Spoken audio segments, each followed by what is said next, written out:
Hi. Well, today was a good day. I got a lot done.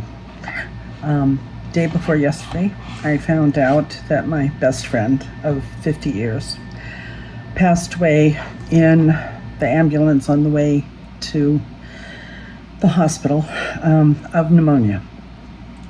She was my second foster child, and I didn't ever get paid for these children. I took in a total of 7 over a few years. My first foster child found her as a runaway and asked if he could bring her home. I was 23, I think I was 23, when he brought her home, and for 3 days I was scared to death because if I had betrayed her confidence, she would have left. And I feared for her safety. She was 13 years old, and she was very cute, and she was very mischievous and bubbly, and and nobody paid me for taking in these kids.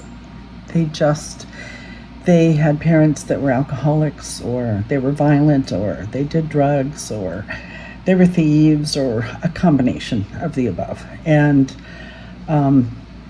these kids just needed somebody to love them and to take them in and to care about them and to teach them that not everyone's parents are like that.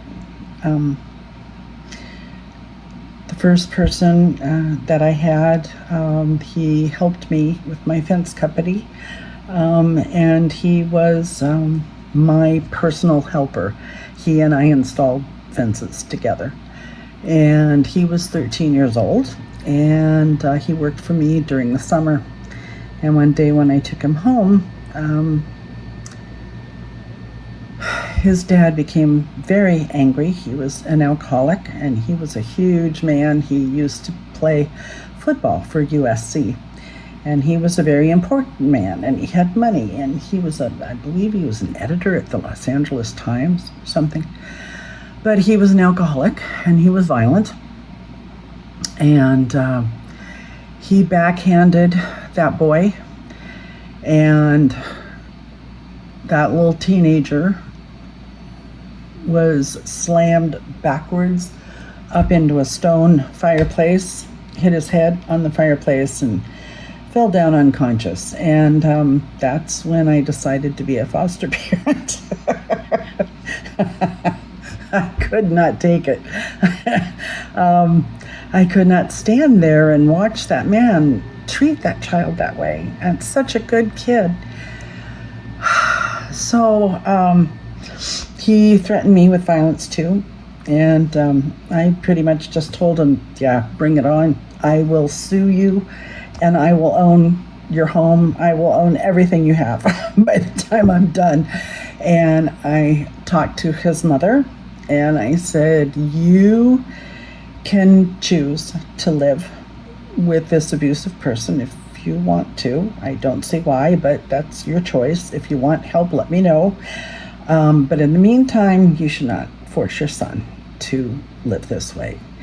And she gave me permission to take him while the man was screaming obscenities at me and telling me that he was going to have me arrested for aiding and abetting a runaway. And I told the mother, I said, if you give me your permission, he's not a runaway. And she signed over for the school papers and everything so that I could write his absence excuses, and I could sign his report cards and stuff like that. And he came and lived with me first. And then he found her as a runaway at the May Company Mall and asked me if he could bring her home. And it took me 3 days to convince her to call her mom, and I made arrangements with her mom for her to live with us also. And I taught her how to sew. I taught her how to crochet and knit and garden and can, and we've been friends. I taught her how to grow a garden, and we kind of grew her together at the same time. I took her camping, and I taught her how to shoot a gun, and we went backpacking, and she was a lovely girl, and she has been my best friend for 50 years. So I spent all day yesterday crying. It is what it is. And when I woke up this morning, we're the ones that are broken by her being gone. But she is at peace.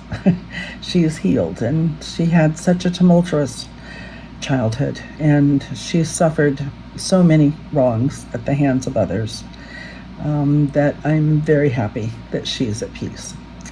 So at any rate, I decided to throw myself into my work today.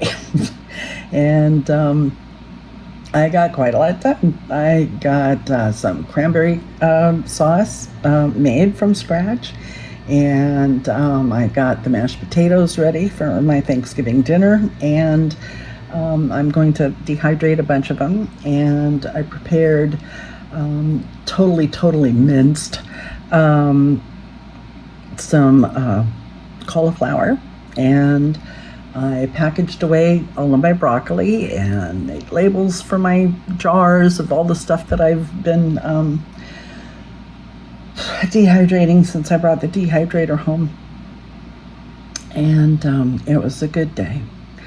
And I'm going to miss her something terrible, but I love her a lot. That doesn't change, and I'm happy she's at peace.